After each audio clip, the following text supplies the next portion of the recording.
Okay, it is noon here on the East Coast of the US. Good afternoon, everybody who's joining live. My name is Kate Fitzgerald. I'm one of the co-organizers of the Global IMMUNOTALK series, and it's a real pleasure to welcome you to this week's Global IMMUNOTALK. So today's speaker is Kingston Mills. I'm going to introduce Kingston in a second, but just before I do that, I want to remind everybody that next week's speaker is Showman Basic, who will be joining August 23rd. So tune in, be sure to tune in for that next week. So Kingston Mills is joining us today from Dublin in Ireland. Kingston is Professor of Experimental Immunology and Director of the Trinity Biomedical Sciences Institute, located at Trinity College Dublin, right in the heart of Dublin in Ireland. Kingston actually trained at Trinity. He did his BA Mod in biochemistry at Trinity College Dublin in the Department of Biochemistry. And then he did a PhD in immunology. And after that, he moved to the UK, where he was a postdoctoral fellow at the University College London and also the UK MRC, National Institute for Medical Research, and that's now the Crick Institute in London.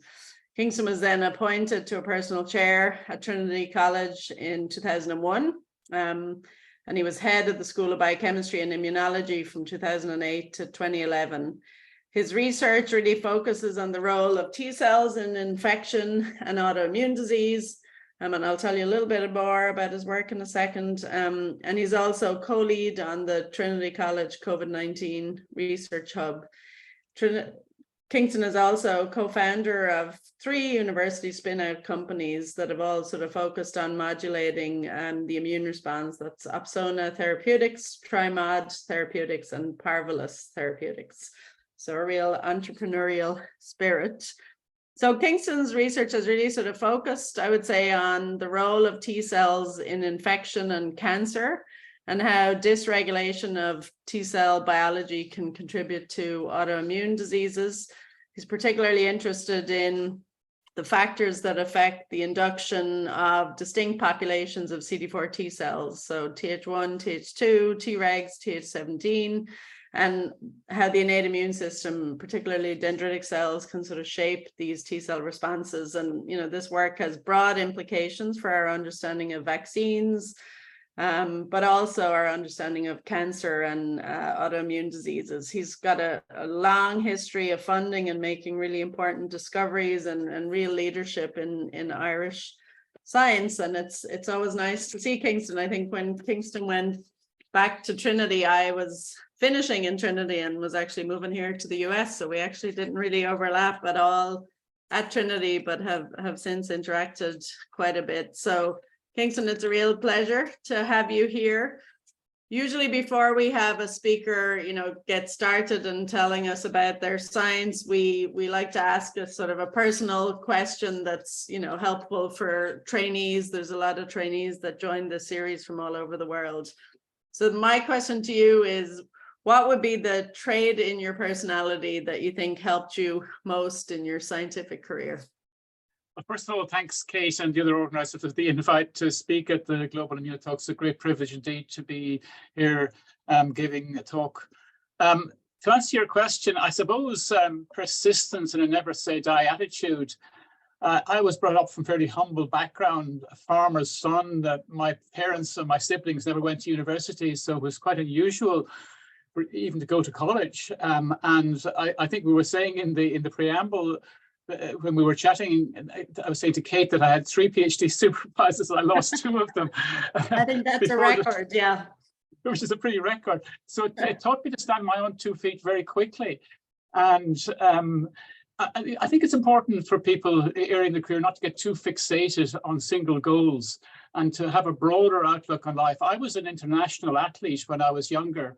In fact, I very nearly became a full-time runner, a professional athlete, and it was a toss-up between doing science and running. So that's also taught me that you don't get things easily, you have to work for them. And I think that's been the message that I've had and would give to people in the early part of the career. Don't get too fixated on single goals. That's good advice. Yeah, you must be very resilient as well after all that running and then surviving 3 PhD advisors. So congratulations on that. Thanks, Kate. All right, we're looking forward to hearing about your talk. The title of Kingston's talk is The Two Faces of IL-17, Protective Immunity to Infection and Inflammatory Pathology in Autoimmune Diseases. And the stage is yours, Kingston. Thanks for joining. Okay, thanks, Kate. So what I'm going to do is I'm going to give you a couple of stories, 2 on autoimmunities and then another one on infection. And I'm going to use the 2 stories on autoimmunity to really illustrate how sometimes it can be easy to get a good paper and how sometimes it can be really difficult, but you have to persist if you're going to succeed. So that's sort of the take-home message from the first part of the talk. So I'm going to start with a general introduction on IL-17. This is a cytokine that came to prominence about 20 years ago.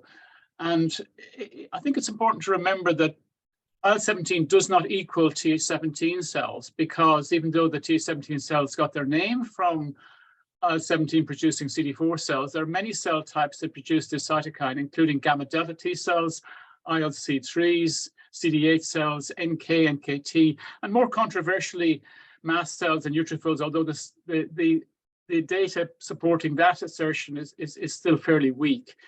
The cytokine acts on multiple cell types, mostly in the fibroblast family, for example, keratinocytes in the skin, glia astrocytes in the brain, and synoviocytes in tissues. And the net effect of signaling through the IL-17 receptor is inflammatory mediator production, inflammatory cytokines and inflammatory mediators such as matrix metalloproteins, resulting in inflammation effectively. So it's a major mediator of inflammation. Now, the cytokine IL-17 is not the only one. In fact, it's one of a family. In fact, the name IL-17 is often used synonymously with IL-17A, but in fact, there are at least 5 others, including IL-17F, which binds to the same receptor either as a homodimer or as a heterodimer with IL-17A. And the receptor is 2 chains, IL-17RA and RC. Downstream of the receptor, there is an adapter molecule called ACT1, and this is a signaling adapter which results in TRAF6 activation and the usual NF-kappa B, AP1, and that mediates the Th17 response downstream of the receptor. Now, there are other receptors and other cytokines, including IL-17C, IL-17E, are also called IL-25, IL-17B and D. Less is known about B and D. IL-17C, there's a little bit emerging on it, and IL-17E or IL-25 is now quite a bit known about it. And rather than promoting Th17 type response, it more promotes Th2 and has been implicated in disease like asthma and atopic dermatitis, whereas IL-17A and F are more in the inflammatory autoimmune diseases. Now, in terms of protection against infection, this cytokine plays a crucial role, and these are the various steps in that pathway. Activation of innate cells is the first step, and then activation of either CD4 or CD8 T cells that produce IL-17 or gamma delta T cells. The 17A and F, one of the major functions is to recruit neutrophils through chemokines. And these neutrophils, of course, kill intracellular bacteria. They're also a source of antimicrobial peptides, which can directly kill pathogens. There's also true synergy with interferon gamma and TNF. They can activate macrophages, which also, of course, take up and kill bacteria and fungi. So IL-17 has a major role in extracellular bacterial infections and in fungal infections in particular. So that's one side of the coin. The other side of the coin is exactly the same pathway with a few exceptions. It results in damaging pathology in autoimmune diseases. So, for example, during infection or damage, CAMPs activate or DAMPs activate TLRs or other pathogen recognition receptors on macrophages or DCs, promote IL-1 and IL-23, which activates the same cells as I've showed you for infection, epithelial cells producing chemokines, resulting also in production of, as I mentioned earlier, inflammatory cytokines and mediators that resulted in tissue damage. So what I'm going to talk today about is the first part of my talk is going to focus on the bottom part of the slide and on the second part of the talk on the upper part of the slide. So it's incredible that the same cytokine family is doing two things. One, helping us to prevent infection, and on the other hand, mediating damage and autoimmunity. Now, in terms of drugs, and this pathway is now probably the most heavily drugged pathway in medicine. We have a series of antibodies that have already been licensed that target various steps in this pathway. The first step is the innate signals that drive the T cells, and these are particular IL-23, but also IL-12, P40, which of course is shared between IL-23 and IL-12. And the first antibody, ustekinumab, was licensed almost 15 years ago, and it was, it already has a significant market share, taking over from the TNF blocking drugs. Now there are at least 3 marketed IL-23 blocking antibodies. And then the cytokine itself, IL-17A, but also AF and the receptor IL-17 aureu are all being targeted with monoclonal antibodies. And these are all being licensed. All the ones in pink have been licensed for treating psoriasis, psoriatic arthritis, and ankylosing spondylitis.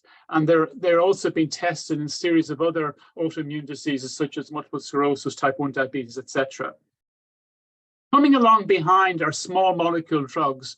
Small molecule drugs have a significant advantage over monoclonal antibodies because they can be taken orally and they can penetrate tissues that antibodies can't get to. So small molecule antagonists of aureu gamma T were trialed but failed in phase 1 for tox issues.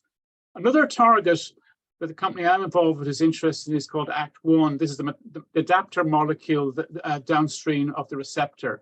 So small molecules that block this pathway. AbbVie had a paper recently where they gave evidence that they were targeting ACT1 with small molecules. So that's another potential target for the future for a small molecule drug to stop the inflammatory pathology in the IL-17 mediated pathway. Now, a lot of the work that we've done in this area has focused on the model of multiple sclerosis called EAE, experimental autoimmune encephalitis. This is a mouse model where we can get symptoms of paralysis by injecting either MOG or PLP. These are 2 myelin peptides with complete Freund's adjuvant into a mouse. This induces myelin-specific T cells, which migrate into the brain and CNS and cause neuropathology. We score this in a clinical score. It goes from 1 to 5. Usually we stop at 4 because 5 is death, and we're not allowed with our animal license here to go to 5, in fact. So 4 is complete paralysis, and 2 and 3 are in between, and 1 is sort of a wobbly tail, so mild paralysis. So in an IL-17A knockout mouse, the mice don't get disease, very mild disease. So showing that this is a very heavily IL-17 mediated disease. So it's a very good model in which to look at the role of IL-17 in disease pathology because it's so resistant. The IL-17 knockouts are so resistant to disease. Some of the first work we did in this was some years ago to show that IL-1 was a crucial activator of Th17 cells, where we show that IL-1 receptor type 1 knockout mice are resistant to EAE. And this is because the T cells in these mice don't make IL-17. They also have reduced interferon gamma, but it's not as dramatic as for the IL-17. Now, we were able to show that if we transferred, and you can induce this disease by T cell transfer. So if you take mice and immunize them with MOG and CFA, they will and then take those T cells from that mice and expand them in vitro with MOG, the antigen, plus IL-1 and IL-23, and then transfer them into a naive mouse. That mouse will get EAE. Now, if you transfer MOG-induced Th17 cells from a wild-type mouse into an IL cell receptor knockout, it will get EAE, whereas an IL-1 receptor knockout mouse is resistant to EAE. And this is telling us that only T cell needs to express the IL-1 receptor to induce EAE. So this led us to show that the pathway, which others had shown, the TGF-beta and IL-6, were the major activators of innate T cells, naive T cells to become Th17 cells, but the IL-1 and IL-23 was required for their expansion. And this is sort of accepted now many years later as being the mechanism. Another cell that's very important in EAE and other autoimmune disease, the gamma delta T cell. And we showed that in the brain of mice with EAE, there are lots of these gamma delta T cells, and nearly all of them make IL-17. So there's a very rich source of IL-17 producing T cells. And if we deplete one particular subtype of gamma delta cells that express phi gamma 4, we significantly reduce EAE. Now, the big difference between this and CD4 T cells is that the T cell, the gamma delta T cell, doesn't need to engage the T cell receptor to make inflammatory cytokine IL-17 and others. It does it purely through activation through cytokine receptors IL-1 and IL-23. So these are behaving like innate cells. They don't need T cell receptor activation, even though they express the T cell receptor. It's simply by cytokine activation. So that's why we call these innate T cells. These are innate gamma delta T cells. Now, I said to you that IL-17 knockout mice are resistant to EAE. So you might predict that if you treated a mouse with anti-IL-17, it would be able to reduce the disease score, but it doesn't. And as you can see here, if we treat mice after EAE has been reduced, you get very mild reduction in EAE. But if you treat mice with IL-17 early in the course of disease, you do significantly attenuate the disease. And if you look in the spleen, and it's the same in the brain, not only is IL-17A reduced, but other cytokines, in particular GM-CSF and interferon gamma is reduced in these mice, suggesting that somehow IL-17 is having a role perhaps in priming the Th17 cells. So we went on to show that if you took, and this was quite a surprising result when we got it at the time, if you expanded cells from mice that had EAE in vitro, either with just MOG, you get no EAE because it doesn't, MOG on its own won't expand the pathogenic T cell. It needs IL-1 and IL-23. But what was really surprising, if we took those T cells from IL-17 knockout and transferred them into wild type, the mice did get EAE.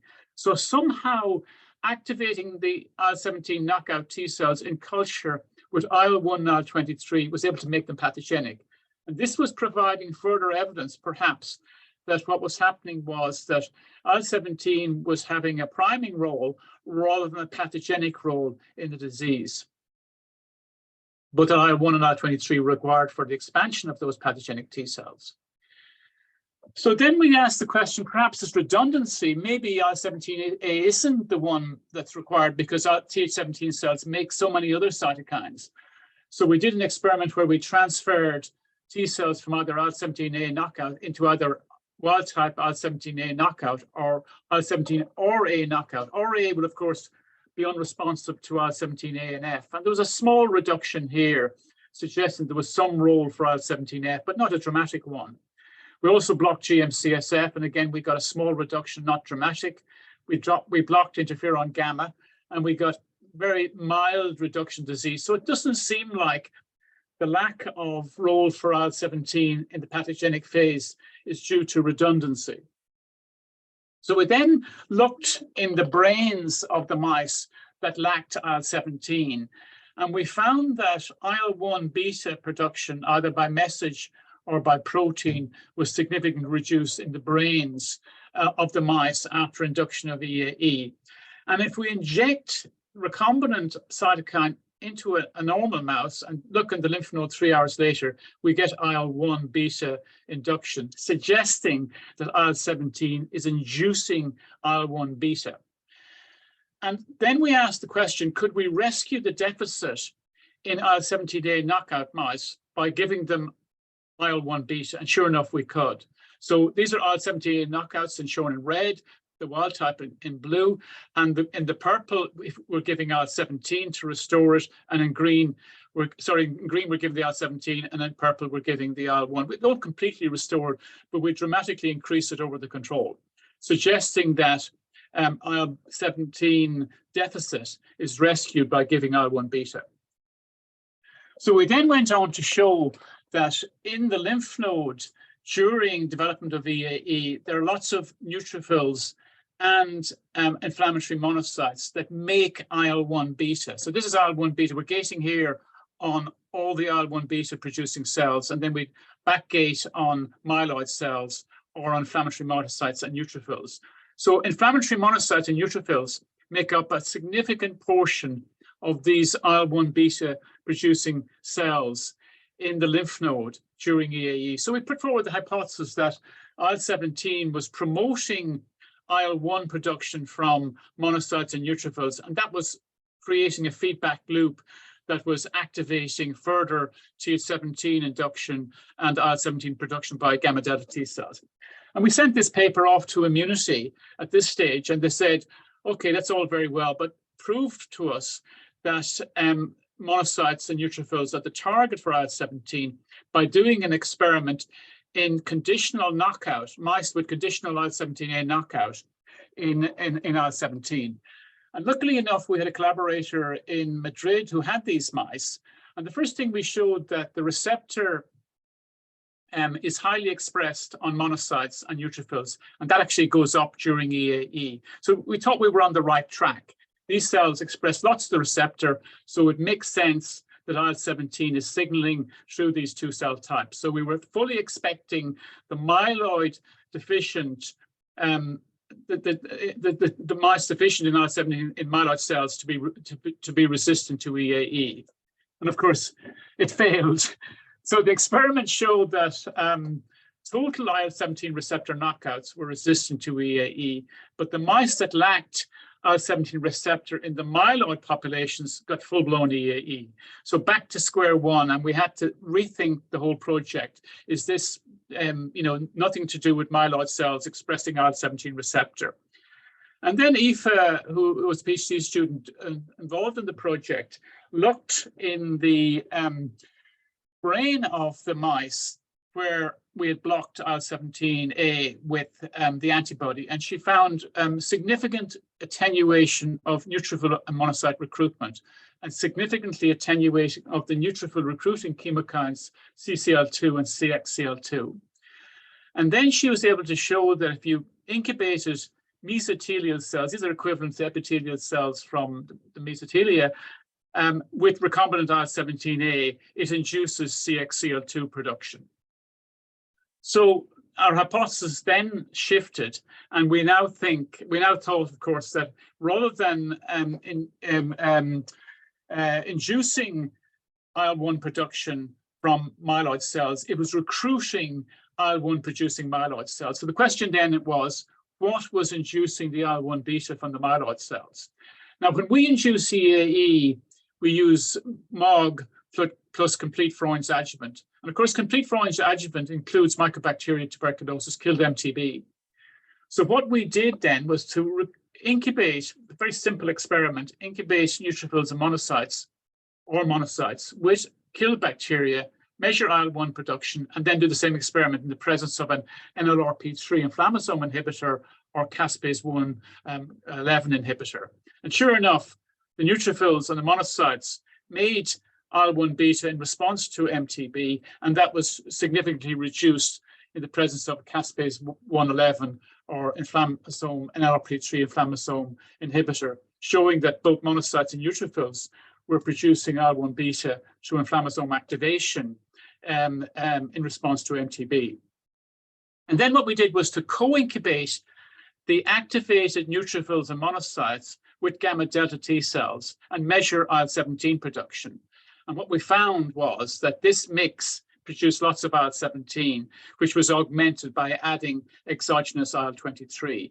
And this was the last bit in the jigsaw puzzle, and it allowed us to conclude that what was happening was that IL-17 was indeed acting in a priming role by activating epithelial cells to make chemokines that recruited neutrophils and monocytes, but that the activation signal for IL-1 from these cells was actually coming from PAMPs in the microbacteria, or if this was multiple sclerosis or another autoimmune disease, it could be some infection. Infections are well known to precipitate flares in autoimmune disease such as MS and psoriasis and others. In fact, there was a very good paper recently showing that EBV is strongly associated with MS.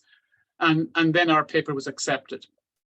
So that's an example of a relatively straightforward. We hadn't sent this paper to any other journal, just to Immunity, and it got accepted after about a 6 or 9 months extra work, which I suppose is fairly typical, but we thought it was fairly painless. I'm now going to tell you a story that was very painful. And this was a story that went through many journals before it was finally accepted. And it was our observation of a population of cells that express, sorry, my screen seems to be jumping forward in a time which I have no control over, which express dual T cell receptors, alpha, beta, and gamma delta. Now, to most people that are involved in T cell development, this is the Rocky Horror Show, because these cells should not exist.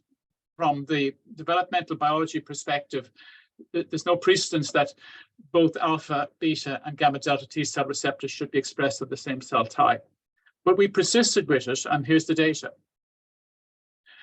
First observation came when Sarah Edwards, a PhD student in my lab, and Caroline Sutton showed that there's a tiny frequency of cells in the normal lymph node, 0.1% of all T cells express both the beta chain and the delta chain.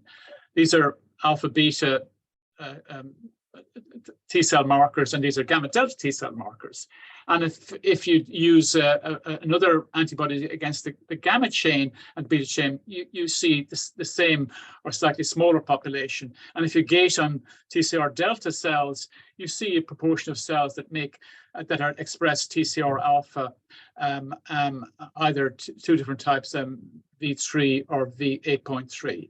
So this is evidence at the flow cytometry level. We confirmed this by confocal microscopy using antibodies against delta and beta, showing they're on the same cell type. And we confirmed it further by image stream analysis, showing that cells express both alpha, beta, and gamma chains.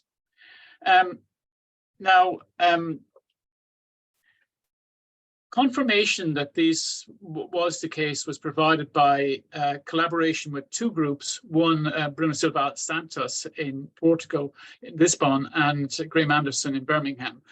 Bruno had MHC class 1 and class 2 knockout mice and TCR alpha and beta knockouts. And sure enough, in the alpha and beta knockouts, these cells were gone compared with the wild type.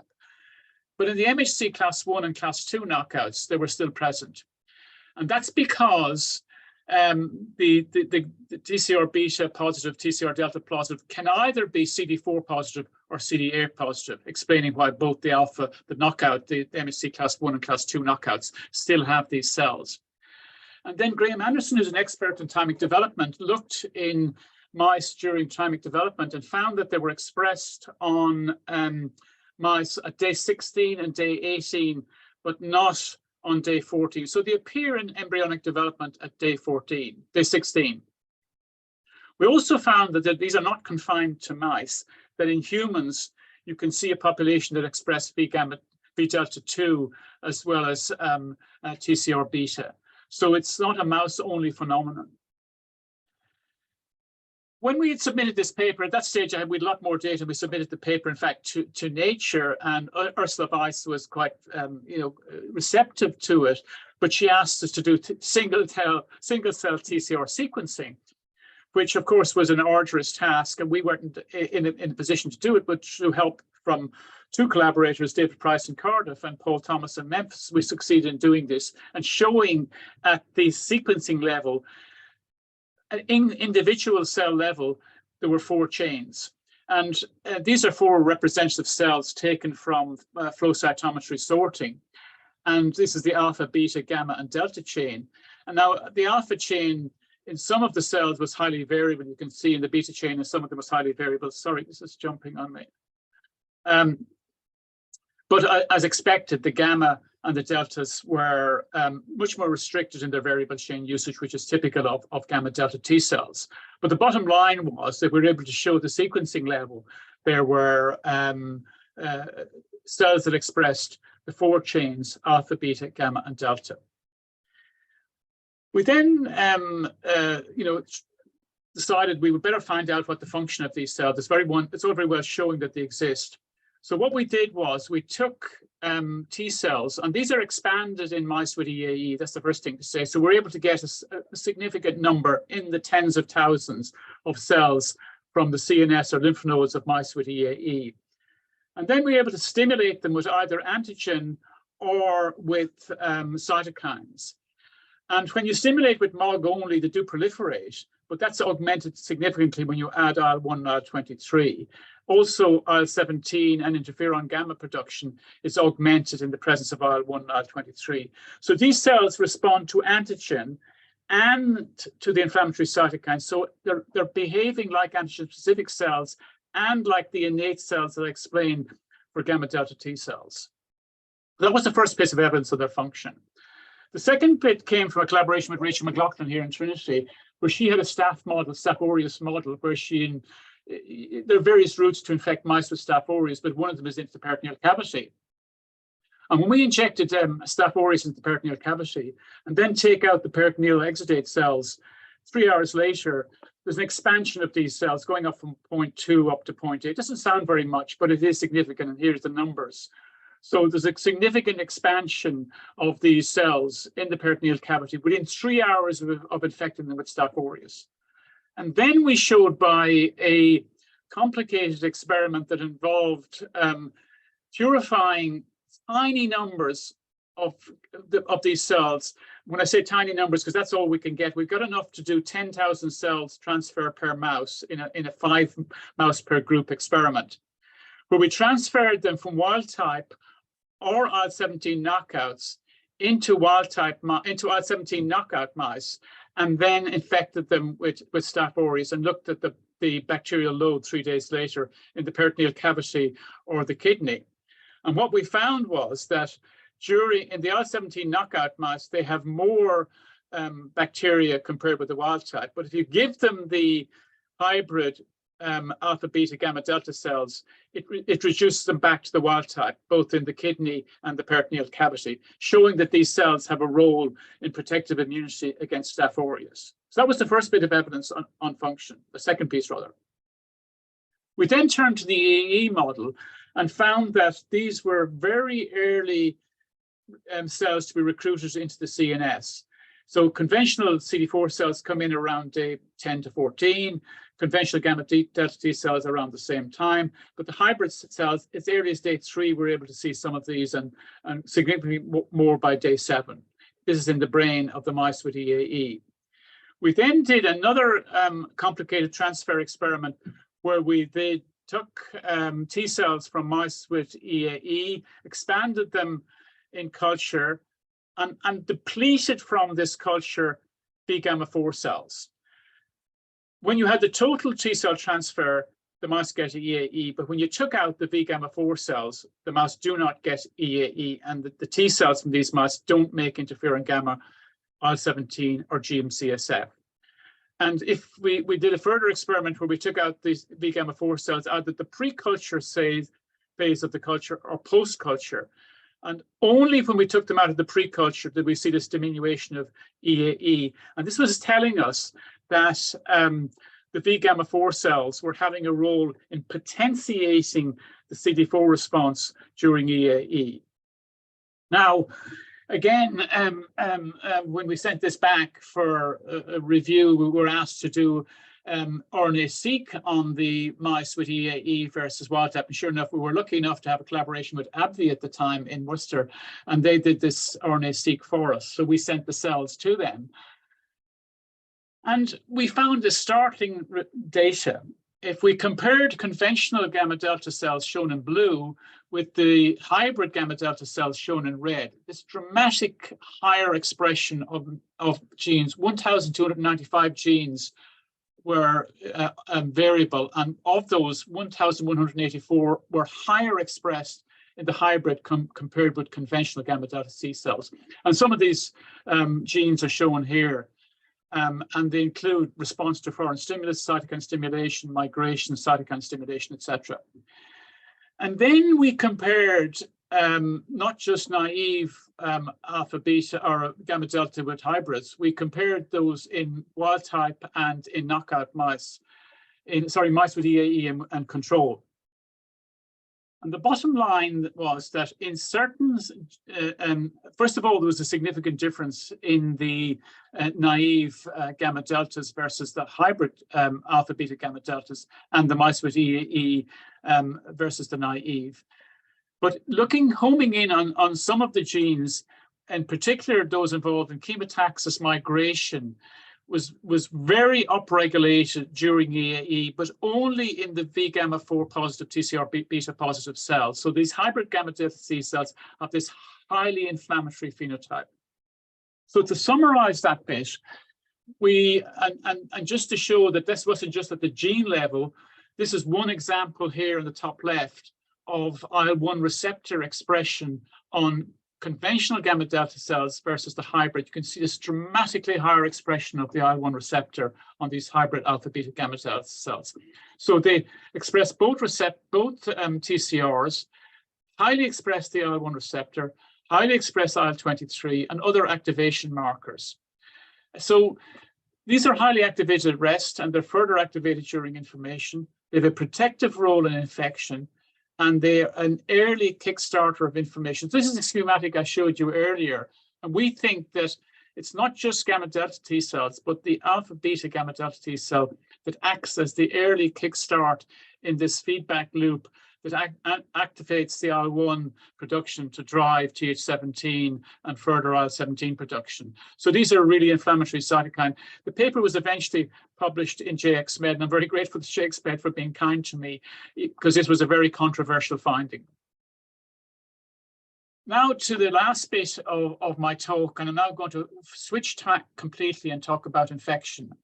And I'm going to talk about a model of infection that we've been looking at for the last 20 odd years, where instead of having a damaging role, IL-17 has absolutely essential role in control of this pathogen. And that pathogen is Bordetella Pertussis, bacteria that causes whooping cough. It's a re-emerging problem. It still causes about 20 million cases a year, 150,000 plus deaths. The new vaccine, which was introduced in the 1990s, called the acellular vaccine, simply is not working properly. And you can see here data for the US, Australia, England, and Wales after introduction of the vaccine. Rather than the numbers of cases declining, it's actually increasing with periodic epidemics. Immunity wanes rapidly. So there's a lot of sort of parallels between this and what's happening with COVID-19 vaccines. And that'll be the sort of message I'm going to get across in the next few slides. There's a problem here, the waning immunity and lack of protection against infection. But does protect against disease, but not against infection, the vaccine. So first of all, to give you a little bit of background to the key cell that we think is missing in the current vaccine, and to give you some data to support our assertion that these cells that we call, that have been called tissue-resident memory cells are critical. So tissue-resident memory cells are cells that reside in tissues. So when an individual or a mouse is infected or is immunized, the APC will go to the lymph node, 5 naive T cells become effector. Some of those will die by apoptosis, others become effector memory and go into tissues, and they remain in tissues. They're maintained by homeostatic cytokines like IL-15 and IL-2, and they form these mixed leukocyte cultures.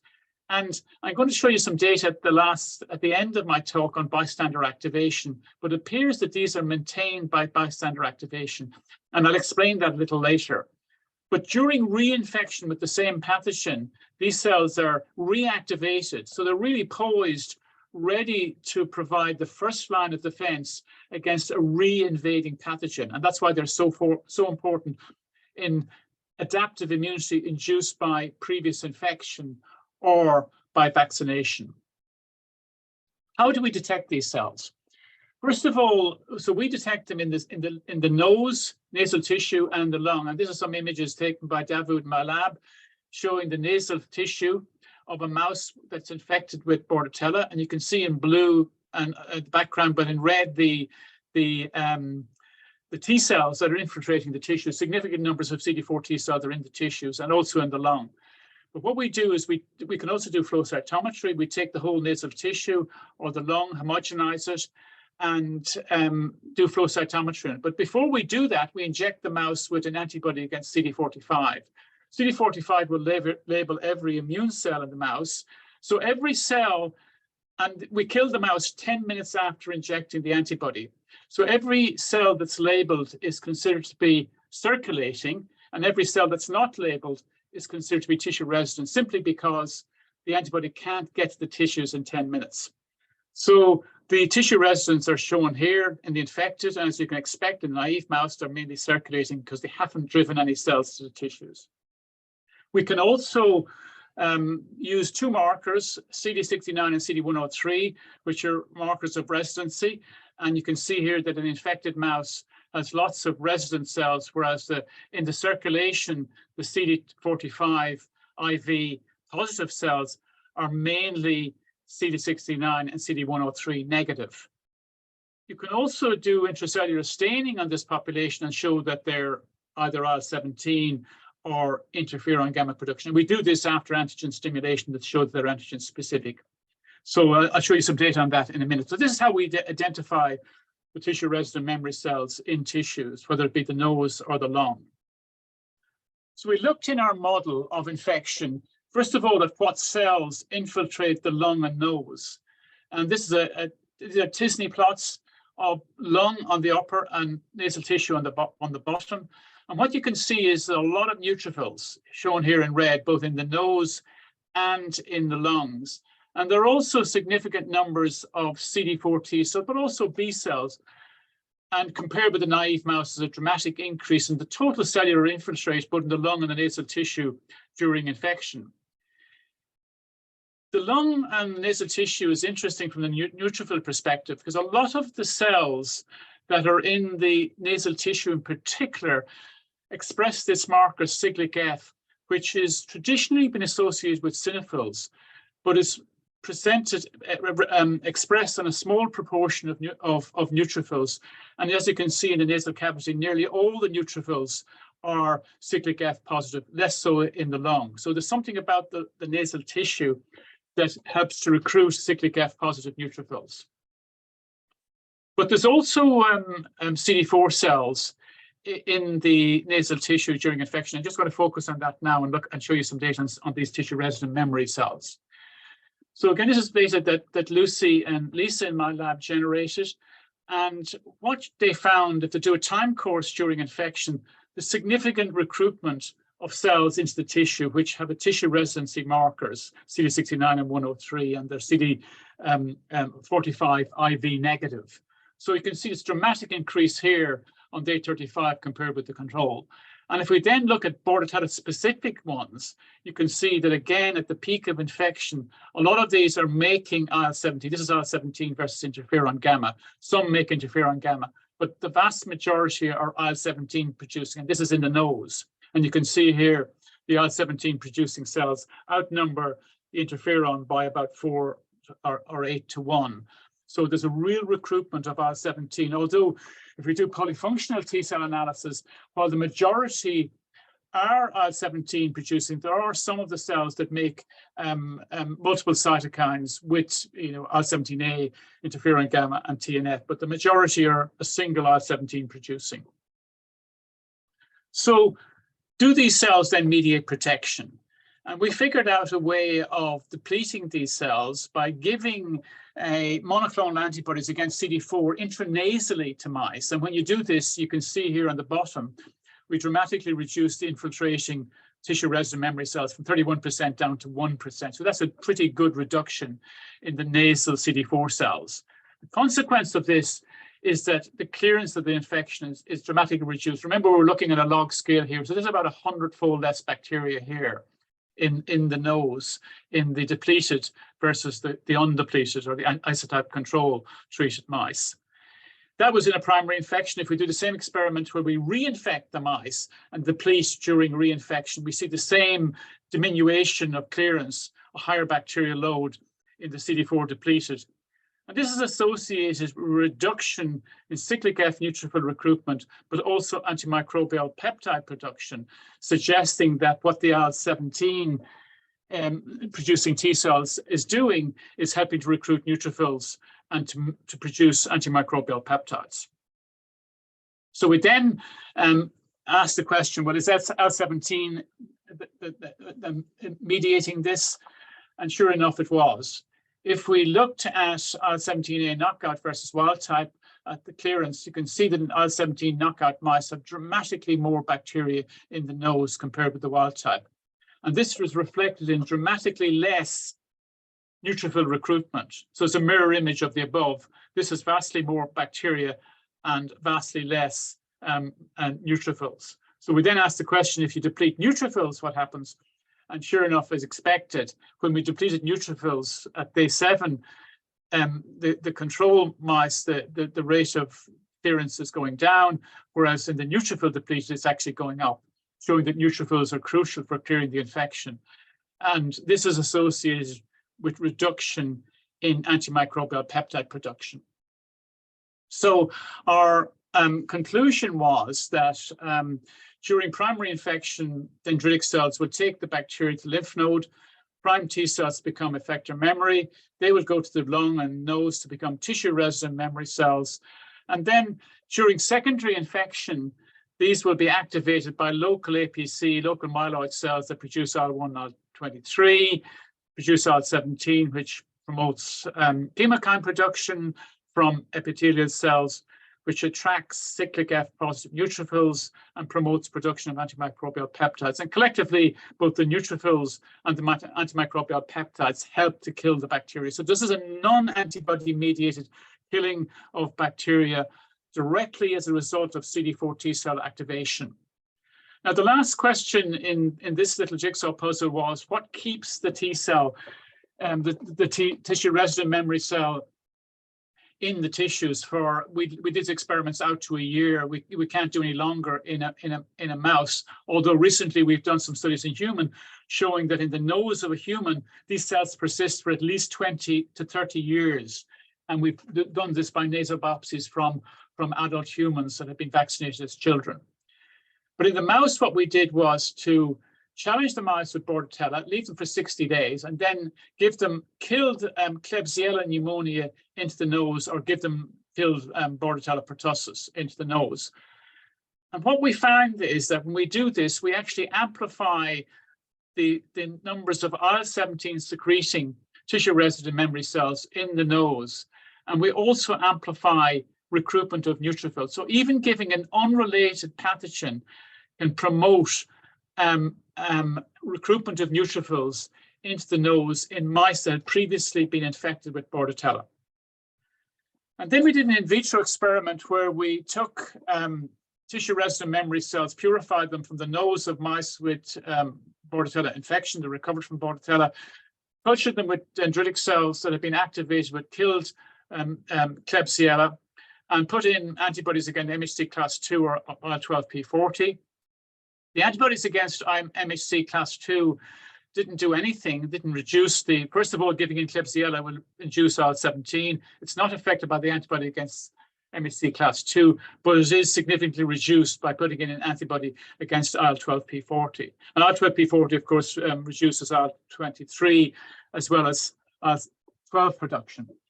So our working hypothesis is that in the primary infection, these cells are induced and recruited into the tissue, and then they're maintained by camps coming from other pathogens that produce inflammatory cytokines from innate cells, and these include IL-1, IL-18, IL-12, and IL-23.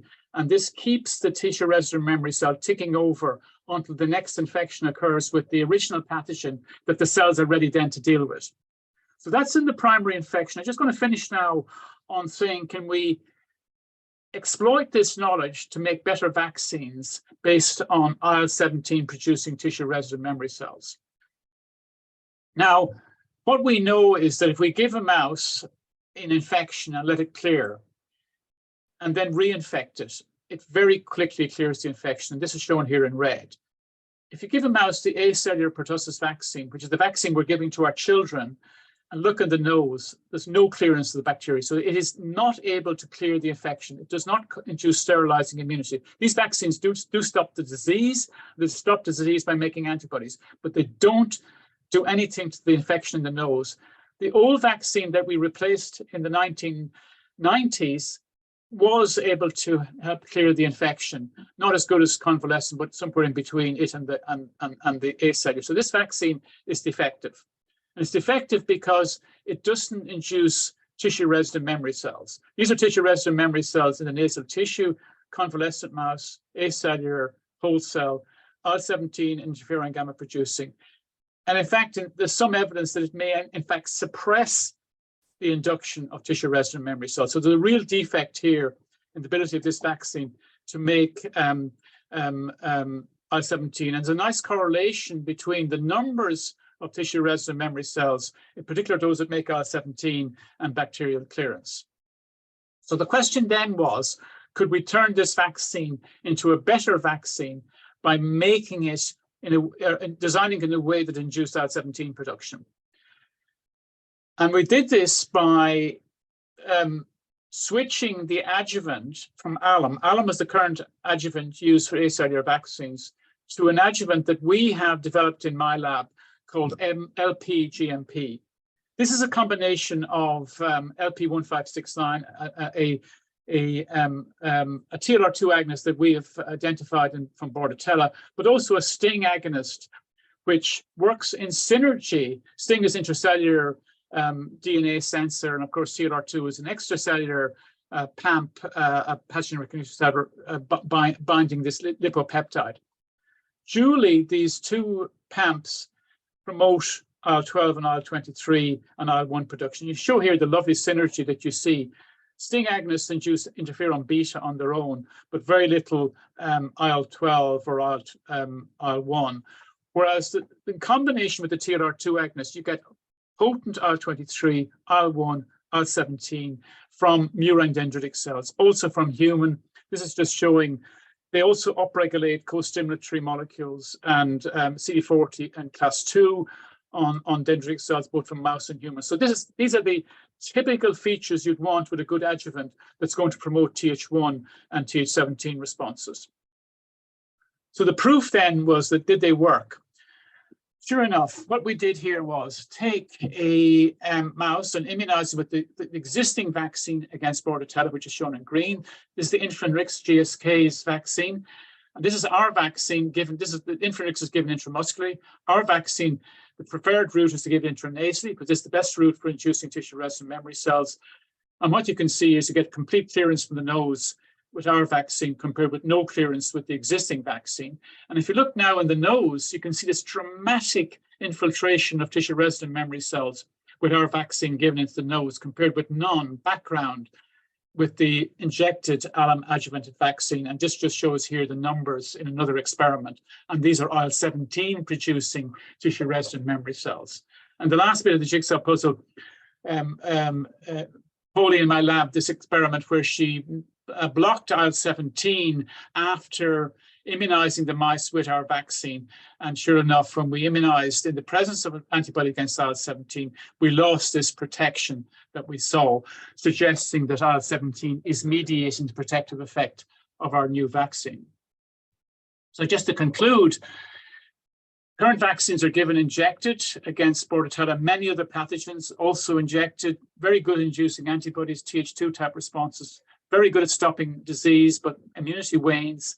We propose that if you give the vaccine to the nose and you use an adjuvant that promotes Th1 and Th17, but importantly, tissue-resident memory cells, you should be able to get a vaccine that not only prevents disease, but prevents nasal colonization. In other words, induces sterilizing immunity. As well as that, the immunity should be sustained because of the tissue-resident memory phenotype. Okay, I'm just going to finish by thanking the people. It's a long list of people. I'm not going to name them all, but present and past in my lab that contributed to all of the work that I've presented here. Various collaborators, that some of whom I've mentioned along the way in the talk, and various funders who have funded the work here in Dublin through collaborations across Europe and the US. And finally, before I go, I'd just like to tell you about the European Congress of Immunology, which is here in Dublin. next year, and I'd really encourage all of you to come and visit us in Dublin and sign up for this wonderful conference in September of next year. Thank you very much. Kingston, that was a tour de force. That was such a great overview of the two sides of the IL-17 coin. I have a lot of questions, but I'm going to have to hold back. I'll have to do them through the Twitter mechanism. So let's just remind everybody how you ask Kingston questions here. So as you know, we do this Q&A through Twitter. So you can search for the Global Immunotalks, find a tweet that says ask questions for Dr. Kingston Mills here. Kingston has, his Twitter handle is @Kingston Mills, and he'll be on the lookout for some important questions about this terrific work. Yeah, that was really fantastic.